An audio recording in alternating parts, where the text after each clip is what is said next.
Magandang araw sa lahat and welcome po sa video. My name is Ulysses of ulyssesLaxon.com, and in this video right here, as you see in the video title, pag-usapan nga po natin how to calculate your lot size in Forex trading. This is one of the important things na dapat alam ninyo bago kayo mag-trade. This is one of the key components sa isang risk management in Forex trading. Naalala ko dati meron akong follower sa Facebook, nag-PM sa akin, sabi niya, na zeroed out na yung account niya. So, yun yung pinaka-wording na ginamit niya. Kasi ang ginawa niya pala, 50,000 lang yung account niya, tapos ang nilalagay niya sa kanyang lot size is 10.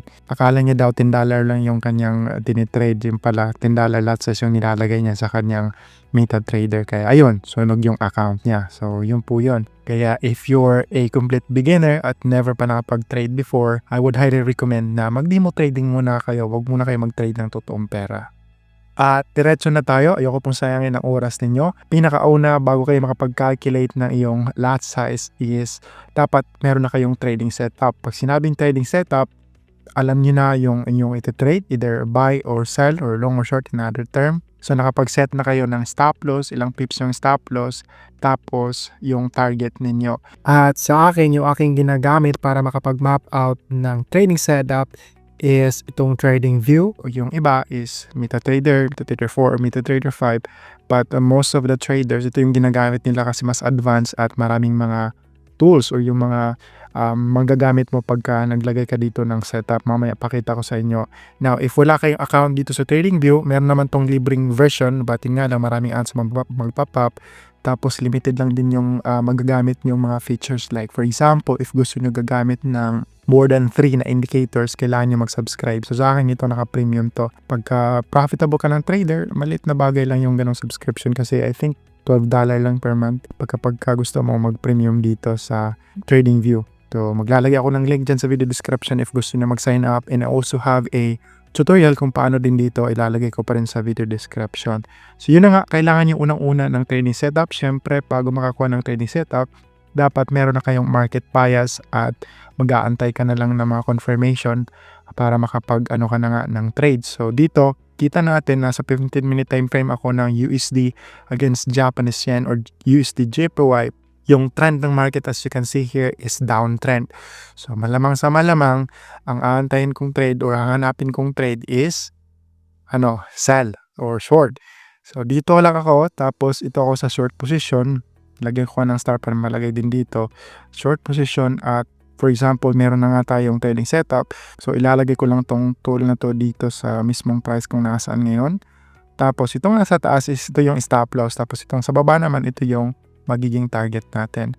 So alam na nga natin yung direction ng market, pero example lang naman to, diretso-diretso na ako, din ako mag-aantay ng confirmation pa na tuloy-tuloy yung trend. Kasi nakita nyo dito, merong malaking bullish engulfing na candle, baka mag-reverse yung market. Kaya yun po yung chine-check natin bago magkaroon ng trading setup. So dito ngayon, for example lang to, magsisell ako for example kasi nga sinusundan ko yung trend ng market. At yung stop loss ko is dito banda. So ano ba, ganyan. At kita ni Stas, ito nga yung ating stop loss at dito sa baba is ito yung ating target or yung ating take profit. So isa-set natin yan, pwede natin yung set sa ating MetaTrader para automatically siya pag na-reach yung stop loss, stop yung ating trade, o kaya pag na-reach yung ating take profit, makuha yung ating trade with profit.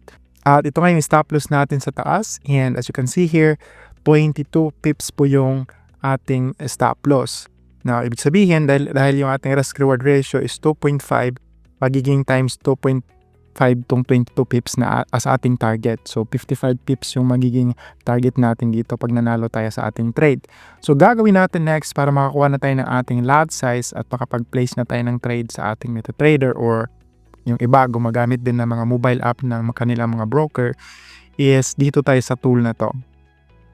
Tawag is Position Size Calculator by Baby Pips. Ilalagay ko yung link sa video description para paklik-click lang kayo.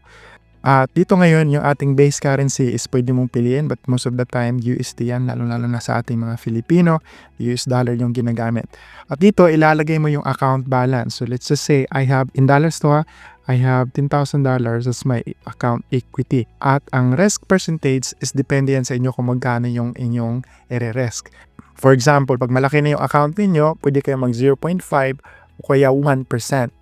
Ang recommended is between 0.5 to 2%. So yun lang dapat yung i-rest nyo every time mag-open kayo ng trades. For example, magre-rest ako dito ng 2% kasi confident ako sa aking trade na talagang ganun yun. Tapos na ako nag-technical, tapos na ako nag-fundamental, at yun na nga yung direction ng market, pababa talaga siya. So ayan na nga. Dito ilalagay ko 2%, 2% na po yung pinaka-maximum recommended, ano? Tapos yung stop loss nga natin dito, as you can see here, is 22 pips. 22 pips, tapos yung ating tinitrade na trading pair is USD-GPY. So dito ngayon mag-ask din siya ano yung value ng USD-GPY ngayon. So ang value ng USD against Japanese yen as of the moment is 142 Japanese yen na isang US dollar. So ilalagay natin yan dyan at then calculate lang natin. At dito ngayon makikita mo na out of your balance, yung 2% na i-rest mo pag halimbawa ngayon natalo ka sa yung trade is $200. Yun po yung magiging lugi mo pag nag-go against your speculation. So yun yung magiging talo mo. At dito ngayon is depende din sa account type na meron kayo. Kasi for example, sa amin sa XM nga pala ako nagtitrade. If you want to check them out, andyan din yung link sa video description. Meron silang standard account, meron ding mga micro account. So most of the time, pag nagbukas ka ng account sa isang broker, especially if you're just kakabukas mo lang talaga, ibibigay nila sa iyo is standard. Other brokers, meron ding option to choose. Kaya kung standard yung account mo, ito yung lot size na ilalagay mo. So yun na nga, ito yung magiging lugi mo pagka na-hit yung stop loss mo. At pagka micro naman yung account mo, ito yung gagamitin mo. At itong micro lots, ito yung pinakamaliit na account type sa mga broker.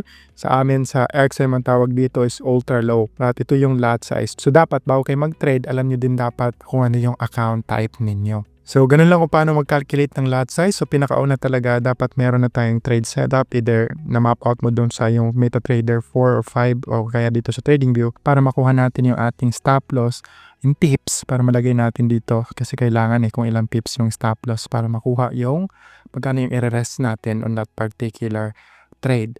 So, hanggang dito na lang yung video. Thank you so much for watching and make sure to subscribe sakali hindi pa kayo nakasubscribe. And let me know in the comments if you still have questions. Have a nice day and good luck.